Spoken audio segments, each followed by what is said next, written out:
Dismayado si Jaylen Brown sa ginawa ng Boston Celtics sa kanya. For the first time ay nagsalita na itong si Brown.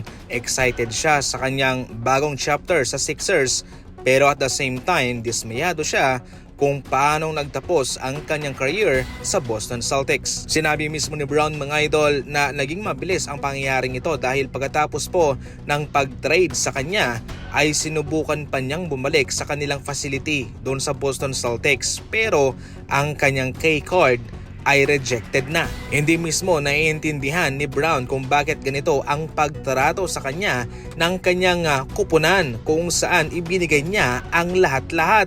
Sa 2025-26 NBA season, nag-average siya ng 28 points per game para buhatin ang Boston Celtics at makapasok sa playoff. Inamin din naman mismo ni Brown na hindi siya nag-shortcut. Lahat ginawa niya, yung mga challenges, mga adjustment, lahat yon naging masunuring tao siya o player para sa kanila. Pero sa huli, ganito lang pala ang igagante ng Celtics sa kanya. Sa paniniwala ng Boston Celtics ay hindi na raw playoff partner itong sina Tatum at Brown. Pero bakit si Paul George ang kanilang kinuha? Sa Sixers naman, masaya siya. Sabi niya kung noon parang nakaprogram para sa kanya na i-hate ang Sixers, ngayon parte na siya ng proseso. Umani naman ng mga samot-saring reaksyon ang one free throw rule ng NBA na susubukan pa lang sa NBA Summer League. Pero eventually mga idol ay i-implement din po ito sa mismong mga laban sa NBA. Mayroon lang po akong lilinawin sa ating nagdaang video mga idol na totoo na lahat ng free throw sa isang laban ay isang attempt na lamang.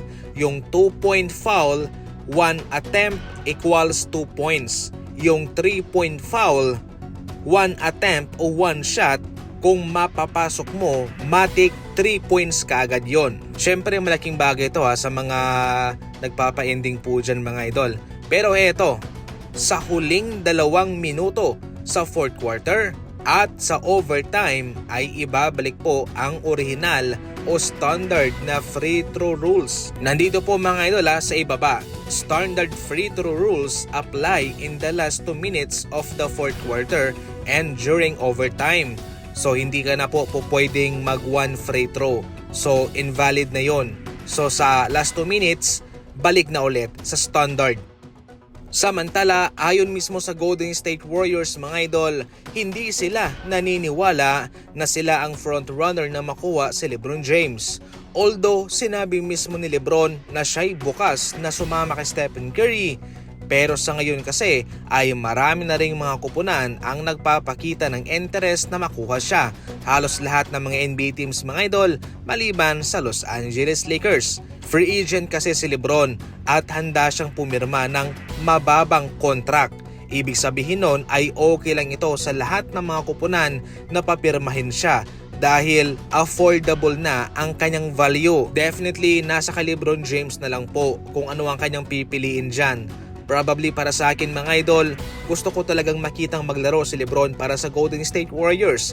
Magkasama sila ni Stephen Curry para makita natin kung ano talaga ang kanilang magagawa kung sila'y magkasama sa isang kupunan. Gayunpaman, marami ang pwedeng mangyari dito mga idol. Pwedeng sa Warriors, pwedeng sa Cavaliers, pwedeng sa Boston, pwede sa Sixers. Ikaw, saan mo gustong makita itong si LeBron? I-comment mo lang yan sa comment section.